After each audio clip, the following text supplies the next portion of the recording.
안녕하세요, 여러분. 또 한 주 잘 보내셨나요? 요즘에는 이제 날씨가 제법 많이 더워졌죠. 낮에는 거의 뭐 이제 우리 그 대구는 유명한 데프리카가 이제 오는 거 아닌가 싶을 정도로 30도를 이제 넘나드는 날씨를 보이고 있습니다. 그래서 뭐 요즘에 또 여러분들 또 그 에어컨을 이제 또 많이 가동을 하실 텐데요. 또 과도하게 또 에어컨을 또 너무 많이 쐬면 또 감기에 걸릴 수도 있으니까 또 요즘에 또 시국인지라 감기에 걸리시지 않는 게 좋으니까요. 에어컨 바람을 직접적으로 쐬진 마시고 간접적으로 이렇게 쐬도록 하시고요. 네, 뭐 이렇게 주기적으로 환기도 자주 하시고 그렇게 하시기 바랍니다. 그리고 시원한 물도 이제 자주 드시면 좋을 것 같고요. 자, 그러면 이번 주 수업을 진행을 한번 해보도록 하겠습니다. 자, 우리가 지난 시간에 11장 아동복지에 대해서 마무리를 지었는데요. 이제 오늘은 이제 12장 이제 가족복지에 대해서 얘기를 할 건데요. 그 전에 우리 그 지난 시간에 했던 내용 한번 살펴보고, 이렇게 12장 진도를 나가보도록 하겠습니다. 먼저 우리가, 아동복지법에 따른 시설이 이제 아동복지 전담기관과 아동복지시설로 이제 나눌 수 있다라고 그랬잖아요. 그 중에서 이제 아동복지 전담기관에는 아동보호 전문기관, 가정위탁지원센터가 있다 했죠. 아동보호 전문기관 뭐 하는 데예요?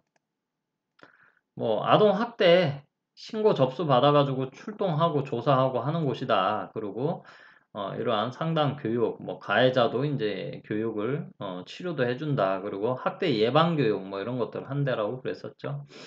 그다음에 이제 가정위탁지원센터는 옛날에는 이제 그 부모가 없거나 부모가 있어도 부모의 역할을 제대로 못하는 경우에 이렇게 자녀 아동 양육시설로 이제 이렇게 입소를 시켰는데 요즘에는 가정위탁지원센터를 통해서 위탁 가정에다가 이제 아이들을 이제 보내기도 많이 한다. 뭐 그 역할을 이제 가정위탁지원센터에서 한다.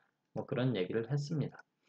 자, 그 다음에 이제 우리가 아동복지법에 따라서 아동복지시설을 거주시설과 이용시설로 나눠가지고 이제 접근을 하게 되는데요.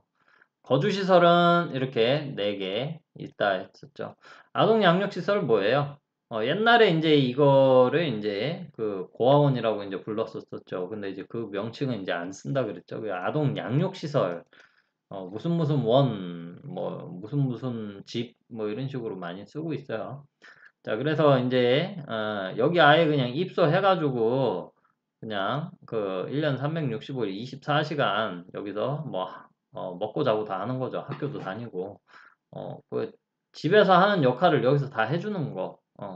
그리고 이제 이 양육시설에 이제 축소판이 이제 공동생활가정. 근데 이제 여기 보면은 가정이라는 단어가 들잖아요. 좀 소규모로 운영을 해서 한 서너 명이서 이제 같이 지내는 거죠. 그 사회복지사 한 명에 아이들, 아동 한 서너 명 같이 이제 이러한 일반적인 아파트나 주택이나 빌라 같은 데서 이렇게 가정과 같은 분위기로 이제 아동들을 이제 여기서 양육을 이제 해주는 거죠.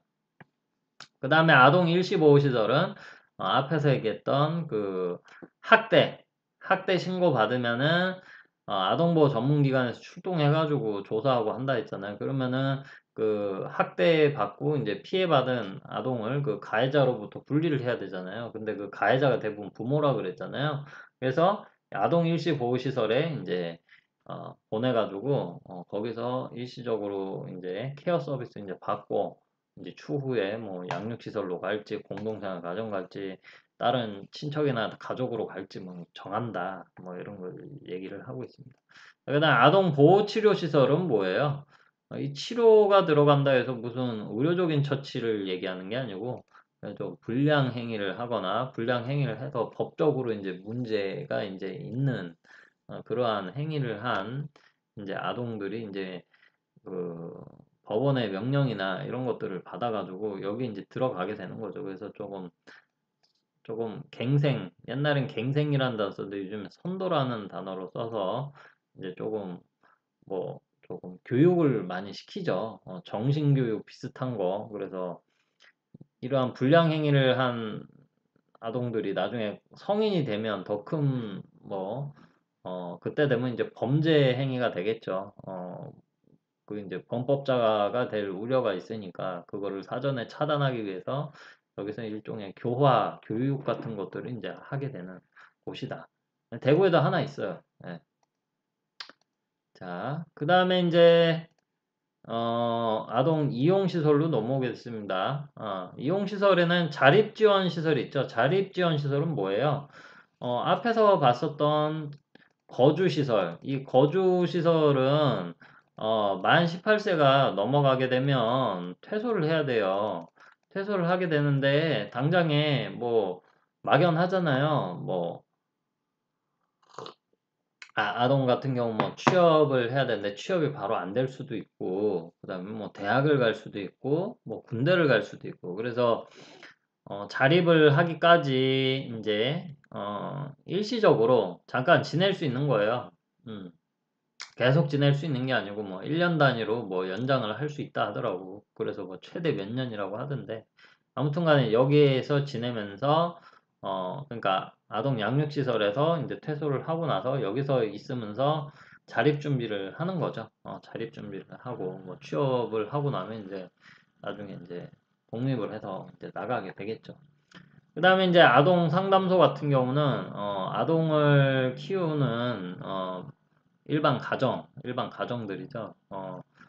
여러분들도 이제 그 시집 장가를 가시게 되면 아이들을 이제 낳아서 양육하실 거잖아요. 그때 이제 아이 키우면서 여러 가지 이제 어려움들이 있잖아요. 그러면 여기에서 이제 여러 가지 상담, 치료 예방 교육 등 이런 것들을 여기서 받을 수가 있어요. 자, 그 다음에 아동 전용 시설 같은 경우는 아동 전용 어린이 공원, 체육시설, 놀이터 이런 것들을 이제 얘기한다. 그런 얘기를 했고요. 그 다음에 이제 지역아동센터는 여러분들 동네에 다 한두 개쯤은 있을 거예요. 길 가다 보면. 그래서 예전에는 이제 그 기초생활수급자 아동이라든지 저소득 아동들만 이용을 하는 곳이었는데 요즘에는 맞벌이, 한부모 가정, 다문화, 되게 다양한 어, 그, 아동들이 이제 여기 이용을 하고 있다. 그래서 기초생활 수급자 아동들만 이용을 한 곳이 아니다라는 것을 말씀을 드렸고요. 그럼 여기서 뭐 하냐?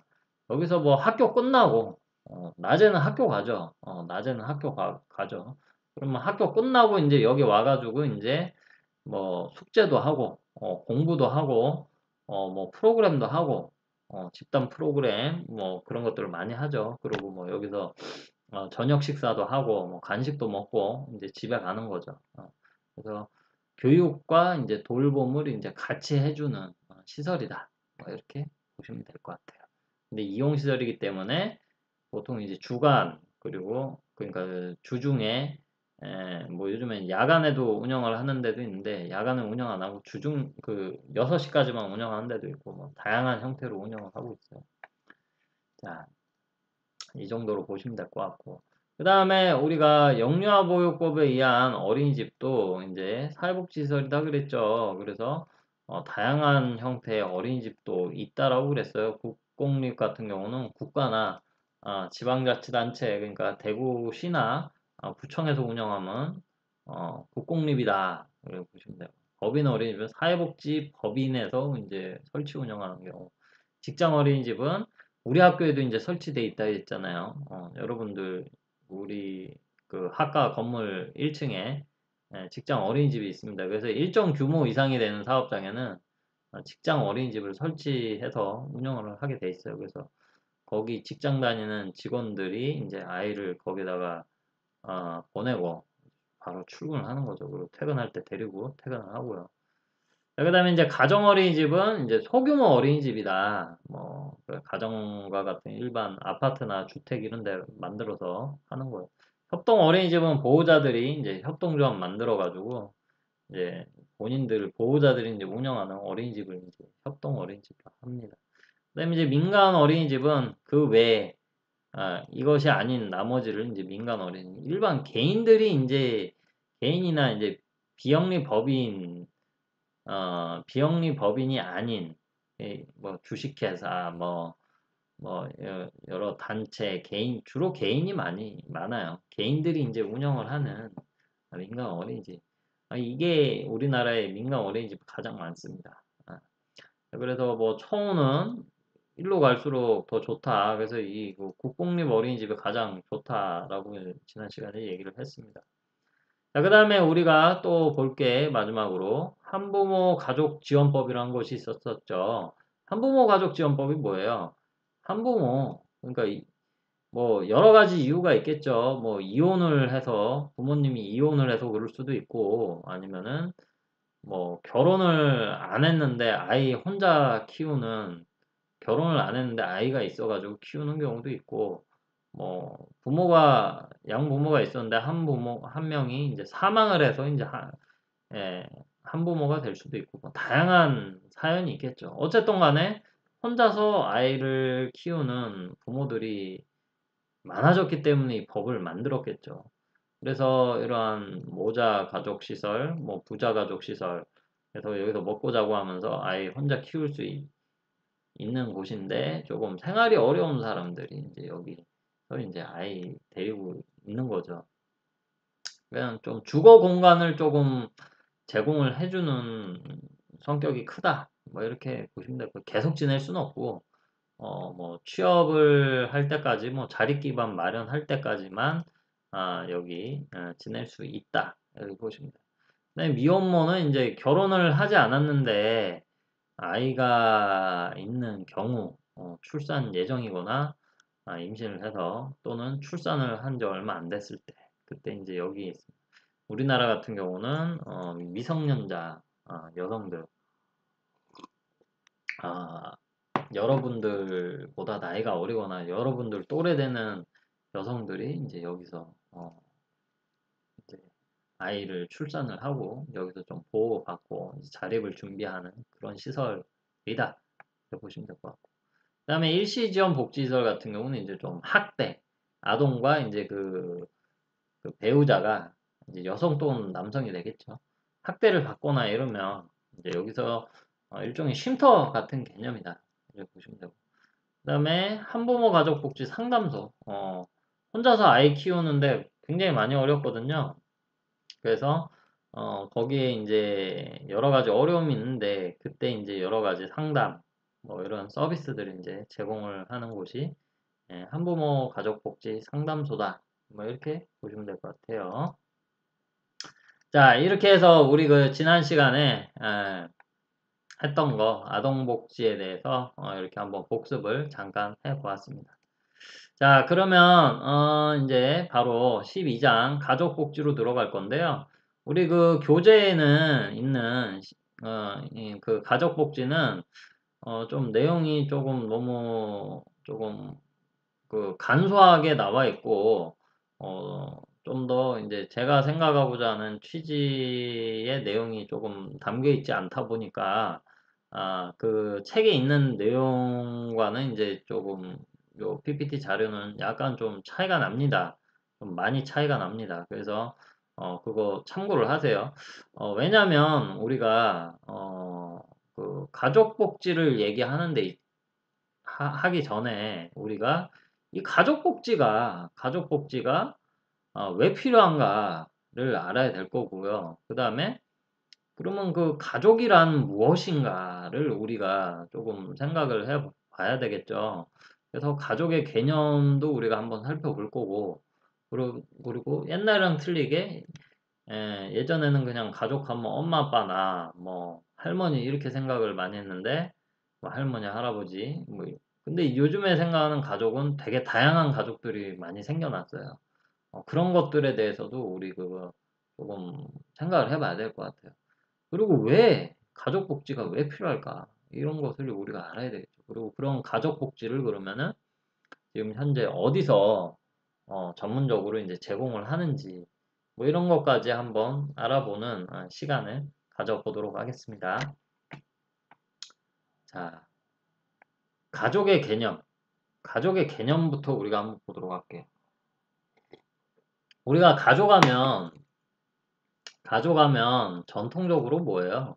전통적으로 현대적 의미, 요거 들어가기 앞서서 전통적으로 뭐예요? 그러니까 혼인, 내 결혼을 하게 되면 내 배우자 만나서 그 결혼 도장 찍기 전까지는 남남이잖아요. 그때 그 전까지는 가족이 아니죠. 근데 혼인을 하게 되면 뭐예요? 배우자가 나랑 어, 그 혈연이 맺어져 있지 않아도 이제 가족이 되는 거죠. 그 다음에 이제 혈연은 뭐예요? 피가 연결이 돼 있는 거죠. 나의 자녀, 나의 부모, 나의 형제 자매 이런 경우. 그다음에 또는 아니면 법적인 거죠. 이것도 혼인과 이제 입양 같은 경우는 법적으로 이어진 이제 가족 관계. 그래서 우리 가족 관계 증명서를 떼면은 이제 그 가족들이 이제 쭉 나오게 되죠. 자, 그 다음에 이제 현대적 의미. 이게 이제 좀 전에 말씀드린 게 이제 전통적, 좀 법적으로 이어져 있거나, 법적으로 이제 가족 관계가 생기고, 그 성립이 되거나, 이제 피가 이어져 있거나, 그런 경우에 이제 가족을 우리가 전통적 의미로 받아들이시면 되고, 근데 이제 현대적 의미에 그러면은 가족은 뭐 어떠한 거냐. 자, 여러분들 요즘에는요, 어, 동거 가족이라는 말 들어보셨나요? 꼭 혼인을 하지 않아도 우리가 그, 뭐, 뭐 요즘에는 젊은 사람들 뭐 혼인 신고 안 하고 같이 사는 여성과 남성도 많잖아요. 그쵸? 그리고 동성, 그러니까 남성과 남성, 여성과 여성, 이제 같이 이제 뭐 사는 경우도 요즘에 많잖아요. 그렇지. 생각보다. 아, 뭐 그런 경우도 있고요. 그다음에 어 내가 내 친구들이랑 같이 뭐 쉐어하우스 해가지고 뭐 이렇게 사는 경우들도 있고 그다음에 되게 다양합니다. 그다음에 뭐 이혼을 하고 나서 새아버지 또는 새어머니랑 사는 경우도 있고요. 굉장히 다양합니다. 그래서 요즘에는 현대적인 의미의 가족은요, 그게 과거에 이러한 그 법적으로 이러한 혼인이나 입양이나 혈연으로만 맺어진 그러한 것만 가족으로 받아들이는 게 아니고요.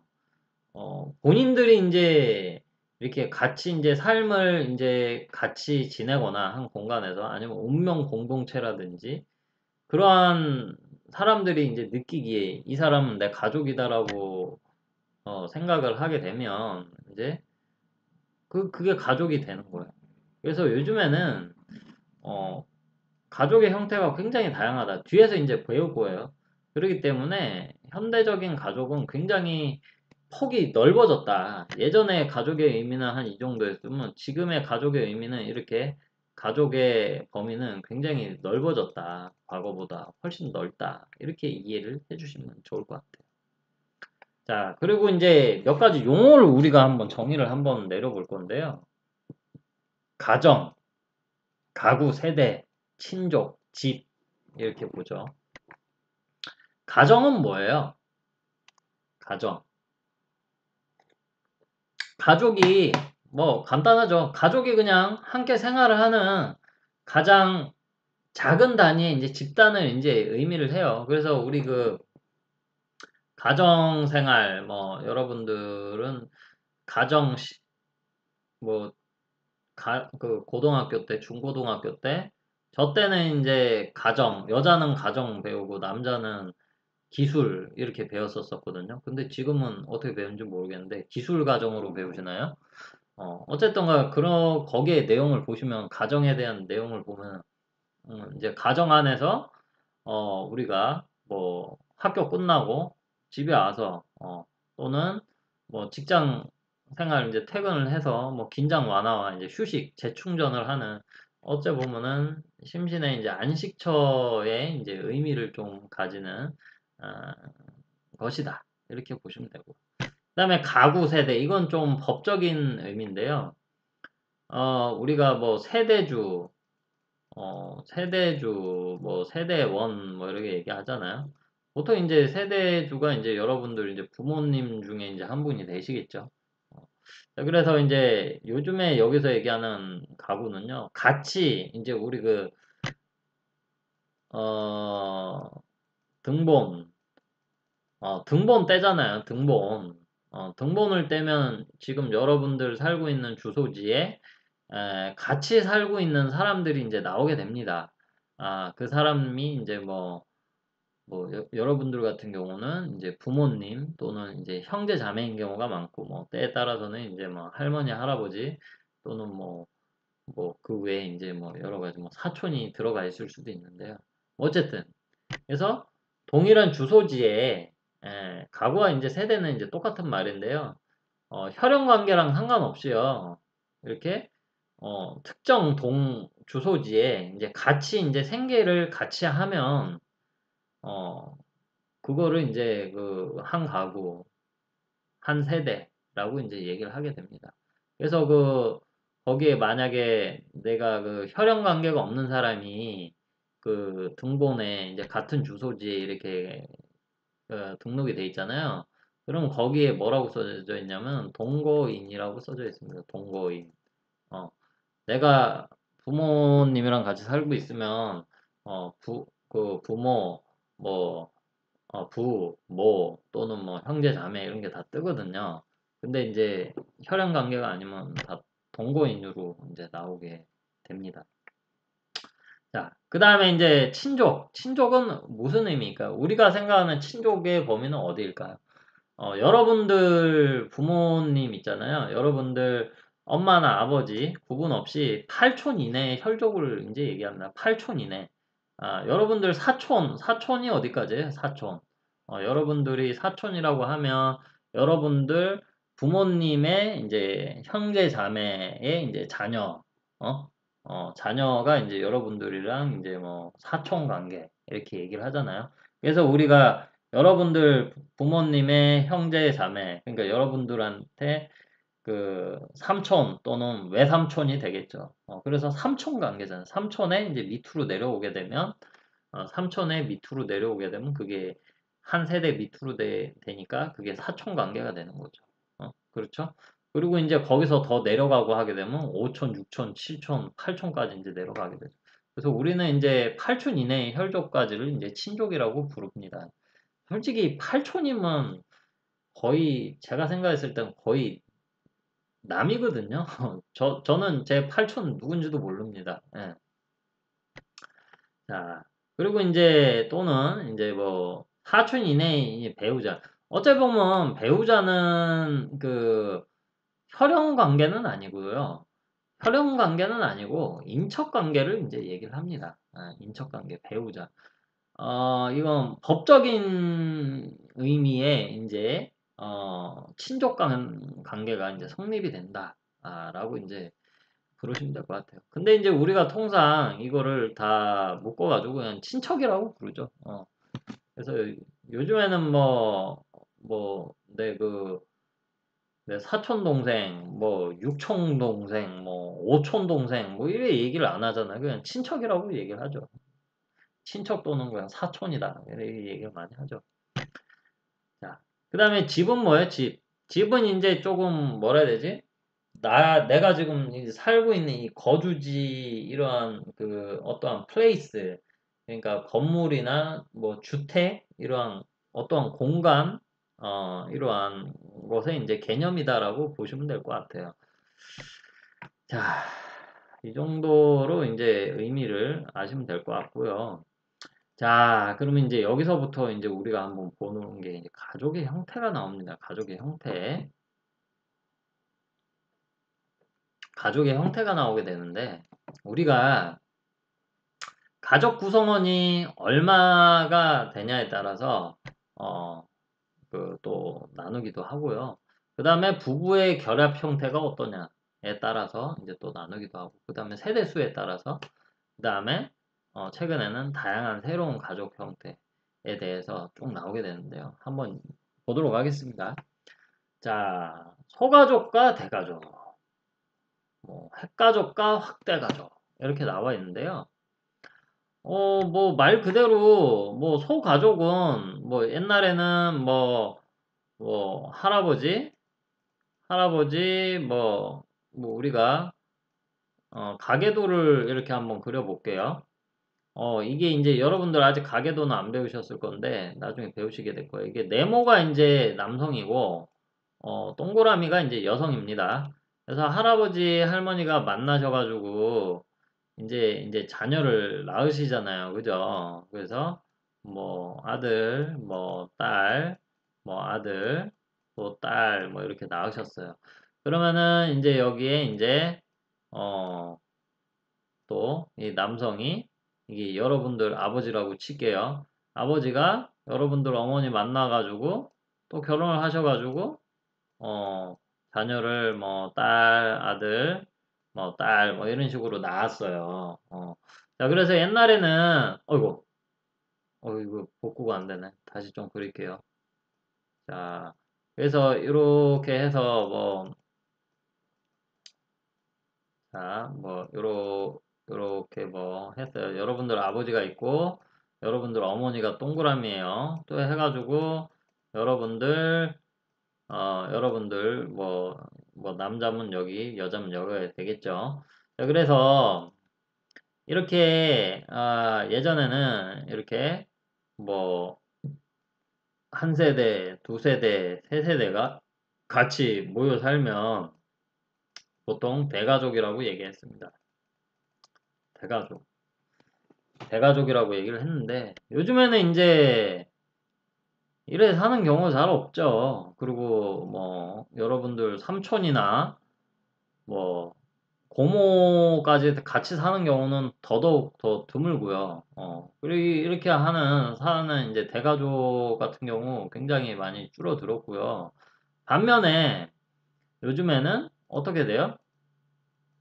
그냥 대부분 요즘에는 여러분들 부모님이 계시면 이렇게 지내죠. 이게 이제 소가족이에요, 소가족. 소가족이고, 핵가족이에요, 핵가족. 소가족은 이제 한 세대, 두 세대, 가족을 이제 우리가 소가족이라고 이제 얘기하고, 또 핵가족이라고도 얘기합니다. 자, 그러면 이제 여기 확대가족이 나오잖아요, 확대가족. 확대가족은 뭐냐면요, 여기에 이제 아까 할아버지, 할머니, 뭐 이렇게 해서 여러분들이 이렇게 있잖아요. 그러면은 원래 보통 이렇게 여러분들 부모님, 그 다음에 여러분들 형제 자매 이렇게 많이 사신다 했잖아요. 이게 핵가족이고 이제 소가족이라고 했잖아요. 근데 이제 여기에 이제 고모나 뭐 아니면 여기 이제 여러분들 또 어머니의 또 할아버지, 할머니가 있을 거잖아요. 외할아버지, 외할머니. 그러면 여기 또 형제 자매가 있겠죠. 여기 이제 외삼촌이나 이모나 또는 고모나 삼촌이나 아니면 여기도 이제 뭐 또 자녀가 있을 수 있겠죠. 뭐 이렇게 같이 사는 경우들 뭐 이런 거 우리가 확대 가족이라고 이제 얘기를 하게 됩니다. 음. 자, 그 다음에 그러니까 형태가 되게 다양하죠. 그 다음에 이제 부부 결합 형태에 따라서 또 달라지는데 우리나라는 일부 일처제이면서 연속적 단원제입니다. 그게 무슨 말이냐면, 우리나라는 법적으로, 남편도 한 명만, 그러니까 쉽게 얘기해서 한 명이라 결혼이 가능하죠. 그게 이제 일부 이제 아비 부자 쓰는 거죠. 그 다음에, 여기 그러니까 그, 부인 처를 얘기를 합니다. 그러니까 남편 한 명에, 아내 한 명만 1이라고 돼 있잖아요. 그죠? 일부 일처, 남편 하나에, 여성 한 명만 이제 되는 거죠. 그걸 우리가 단원제라고 얘기합니다. 기본적으로 우리나라는 일부 일처제예요. 자, 그런데 연속적 단원제라는 게 있어요. 이게 무슨 얘기냐면요. 일부 일처제긴 한데 요즘에 이혼을 또 많이 하잖아요. 우리나라는 이혼율이 거의 한 33% 정도 돼요. 거의 한 3쌍 중 1쌍은 이혼을 합니다. 우리나라.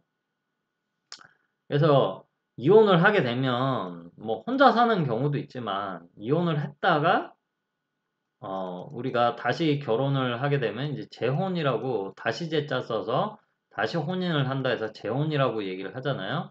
재혼을 하게 되면 이거 연속적 단혼제라고 얘기합니다. 어, 끝나고 결혼 생활 끝나고 이혼하고 다시 결혼을 하면 이것을 이제 연속적 단혼제. 그래서 남편이나 아내가 이제 바뀌는 거죠. 그리고 이제 뭐 우리나라는 인정이 되지 않지만 외국에는 이 복혼제, 그러니까 한 명의 남편에 여러 명의 여성이 같이 살거나 아니면 한 명의 여성에 여러 명의 남편이 지내는 경우가 여기 해당이 되겠죠. 그래서 일부 다처제 같은 경우는 지금 옛날에 과거에는 일부 다처제가 대부분이었죠. 근데 이제 대부분에는 이제 지금 그 근대 사회로 넘어오면서 그게 다 바뀌었죠. 일부 일처제로. 근데 아직까지 일부 다처제인 경우들이 있습니다. 대표적으로 이슬람, 이슬람교 국가들이 이제 뭐 다 그런 건 아닌데 이제 서남아시아 뭐 예를 들어서 사우디아라비아, 뭐 이라크, 뭐 이란 이런 데 같은 경우는 뭐 거기 같은 경우는 뭐 여러분들도 아시겠지만 뭐 거기 그 사우디 왕자 뭐 부인이 여러 명이잖아요. 뭐 물론 돈이 많아서 그럴 수도 있지만 뭐 일단은 부인을 여러 명 데리고 살 수가 있어요. 자, 그다음에 일처다부제. 이거는 지금도 이게 없어지긴 했는데 그 지금 티벳이 이제 거기 그 중국에 흡수가 되기 전에는 독립국가였는데요. 티벳은 이제 한 명의 여성에 여러 명의 이제 남편이 있는 그러한 형태로 있었다라고 합니다. 자, 그래서 이렇게 이제 하는 경우들이 있다. 뭐 이렇게 보시면 될 것 같고. 그다음에 이제 세대수에 따라서 이제 또 분류를 한다. 세대수에 따라서 분류를 하면 뭐 아까도 얘기했지만 할아버지, 할머니, 그다음에 아빠, 고모, 삼촌, 음? 그리고 이게 여러분들 아빠라고 칠게요. 그다음에 여기 여러분들 엄마. 그래서 이렇게 하게 돼. 그래 되면 우리가 이거를 이게 한 세대라 한 세대. 이게 레벨이죠, 레벨. 그래서 요거 하나 한 세대, 같이 살면 두 세대. 그 다음에 할아버지 할머니 같이 살면 3세대. 그래서 이렇게 두 세대 가구가 대부분이고요. 그 다음에 1세대 가구도 요즘에는 굉장히 많아요. 그러니까 혼자서 살거나 부부끼리 사는 경우도 굉장히 많죠. 아이 안 낳고 사는 경우도 많잖아요, 요즘에. 그 다음에 할아버지 할머니 부모님 같이 살면은 3세대. 그리고 이제 여기 이제 또 결혼을 해가지고 또 아이 데리고 또 살면 이제 4세대 가족이 되는 거죠. 뭐 이런 경우 이렇게 됩니다. 세대 수에 따라서 이렇게 또 분류를 또 할 수가 있게 됩니다. 그 다음에 이제 볼 거는 좀 특이한 가족 형태가 있어요. 독신 가족. 야, 독신이 뭐예요? 홀로독, 몸신자, 혼자서 사는 거예요. 예전에는 1인 가구, 혼자 사는 사람을 가족으로 안 봤어요. 혼자 사는데 뭐 무슨 가족이야. 근데 요즘에는 혼자 사는 사람 너무 많아가지고요. 독신 가족이라고 얘기합니다. 응? 1인 가구, 혼자 사는 사람들. 그래서 이런 것도 이제 새로운 형태의 가족. 옛날에는 혼자 사는 사람이 많지가 않았잖아요. 뭐 어떤 형태로든지 부모나 형제 자매나 가족들이 좀 같이 모여 살고 그랬는데 요즘에는 뭐 이렇게 그 개인주의 성향이 강해지다 보니까 요즘에는 이제 부모로부터 독립을 해서 그냥 혼자 사는 사람도 많고 그 다음에 어, 결혼을 하지 않고 어, 그냥 혼자서 사는 사람도 상당히 많습니다. 그 다음에 이제 자발적 무자녀 가족이 있어요. 자발적 무자녀 가족은 이제 이렇게 결혼을 하면 아이를 낳잖아요, 보통은. 보통은 아이를 많이 낳아요. 그런데 이제 아이를 안 낳고, 아이를 안 낳고 그냥 부부끼리만 사는 거예요. 그냥 제가 제 주변에도 그 뭐 불임이여가지고 그냥 여러 번 이제 시험관하기 뭐 인공수정 뭐 여러 가지 다 했는데 잘 안 돼가지고 그냥 아이를 낳지 않고 그렇게 사는 가족도 있고요. 그 다음에 또 어떤 제 주변에 또 사촌 누나 같은 경우는 보면은 거기는 완전 커리어 우먼인데 뭐 무슨 큰 거기 같은 경우는 저보다 나이도 지금 훨씬 많으시죠. 거기는 결혼할 때부터 남편이랑 합의를 봅니다. 이제 자기 이제 삶이 또 중요하거든요. 또 요즘 또 여성들은 또 그래 생각도 하시는가 봐요. 그래서 자녀 때문에 자신의 삶이 방해받기를 원하지 않는 거야. 그러니까 어, 자녀를 낳지 않고 그냥 살자 이렇게 되는 거예요. 그냥 우리 부부끼리 그냥 즐기면서 살자 이렇게 되는 거죠. 그 다음에 이제 동거가족. 동거가족은 뭐예요? 뭐 어떠한 그 혈연 관계도 아니고 그렇다고 부부 관계도 아닌 거야. 그냥 뭐 이렇게 남자가 여성과 그냥 같이 동거해서 이제 사는 그런 가족들을 이제 얘기하는 거고. 그 다음에 집단 가족은 뭐야? 아까 잠깐 얘기했더니 쉐어하우스. 쉐어하우스.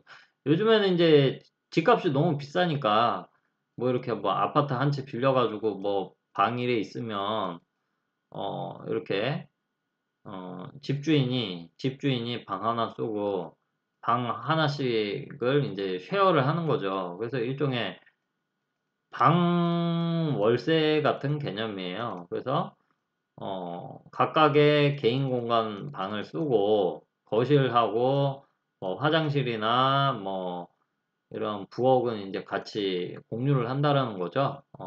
이렇게 사는 거 쉐어하우스 그런 것도 이제 집단 가족의 이제 개념으로 또 봅니다. 예. 그다음에 이제 동성 가족은 이제 어, 남자 남자끼리 같이 이제 그냥 단순한 이제 뭐 그냥 그 성끼리 사는 경우도 있지만 이제 그 동성인데 이성으로서 받아들이고 이제 사는 그런 경우들 있잖아요. 그렇죠? 뭐 게이라든지 레즈비언 뭐 이런 것도 이제 여기 포함이 됩니다. 그런 것도 있어요. 이러한 요즘에는 그래서 이렇게 가족 형태가 굉장히 특이하고 다양해지고 있어요. 되게 다양합니다.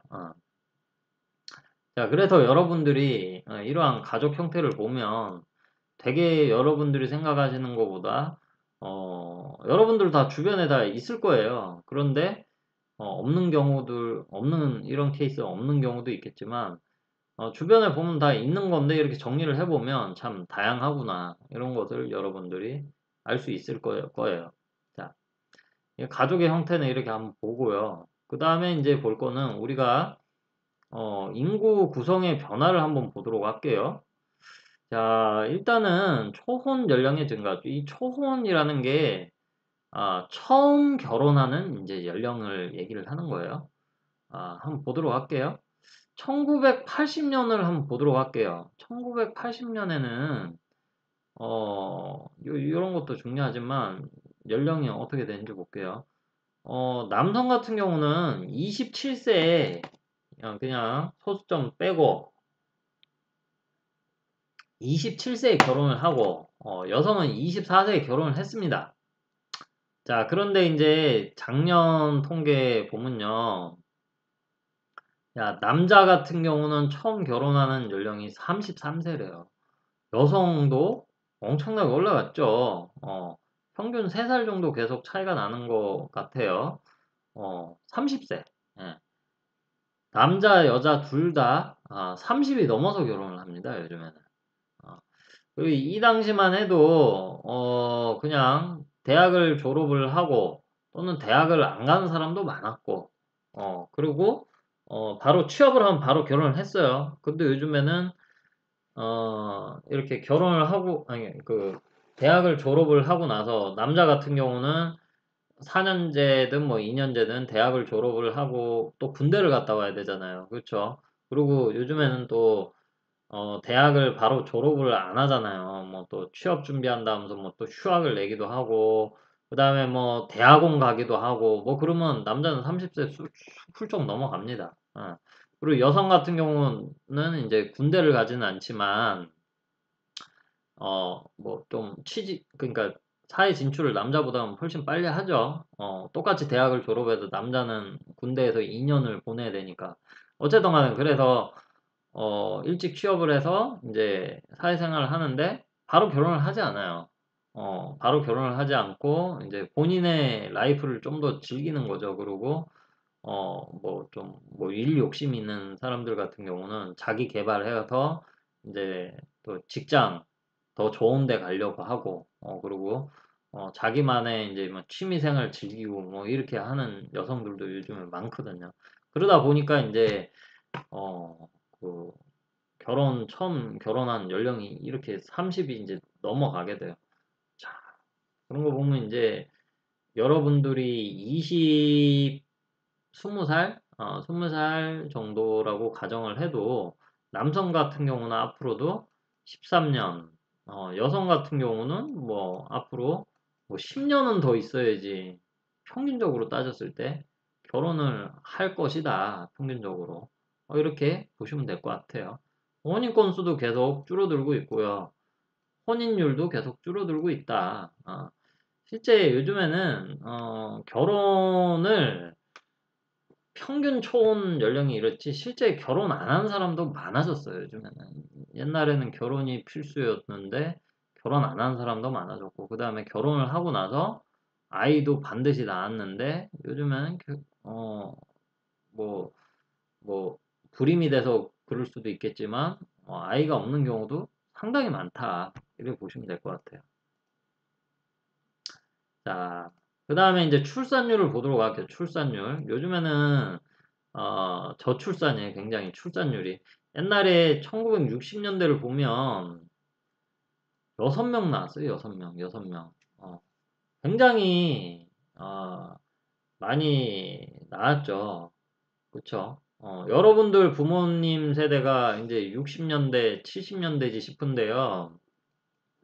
여러분들 부모님들은 형제 자매가 다 많으실 거예요. 그래서 여러분들 삼촌이나 고모나 뭐 이모나 외삼촌들이 많으실 거예요. 근데 이제 점점 줄어들게 됩니다. 점점 줄어들어서 80년대 들으면 2점대로 넘어오다가 이제 90년대 넘어오면서 더 줄어들어요. 쭉쭉쭉쭉쭉쭉 줄어들다가 작년 2019년 0.92까지 떨어집니다. 0.92. 그러니까 이게 여기 이게 합계 출산율인데 여기서 얘기하는 합계 출산율은 뭐냐면은 가임기 여성이 그러니까 월경을 하는 거죠. 생리를 해서 아이를 낳을 수 있는 그 연령대 여성들이 평생 동안 낳게 될 아이의 숫자를 계산을 하는 거예요. 평균치를 내 가지고 뭐 물론 여기에는 이제 결혼하지 않은 사람도 다 포함을 한 거예요. 그러다 보니까 이제 0.92. 그러니까 평균적으로 따지면 한 명이 한 명의 여성이 평생 동안 낳을 아이의 숫자가 1이 되지가 않는다. 그러니까 뭐 물론 이걸 어떻게 해석을 하면 되냐면 결혼을 해서 아이를 2명, 3명 낳는 사람도 있지만 평생 동안 한 명도 안 낳고 사는 사람도 요즘에는 있다. 이렇게 해석을 여러분들이 또 해보실 수가 있다라는 거예요.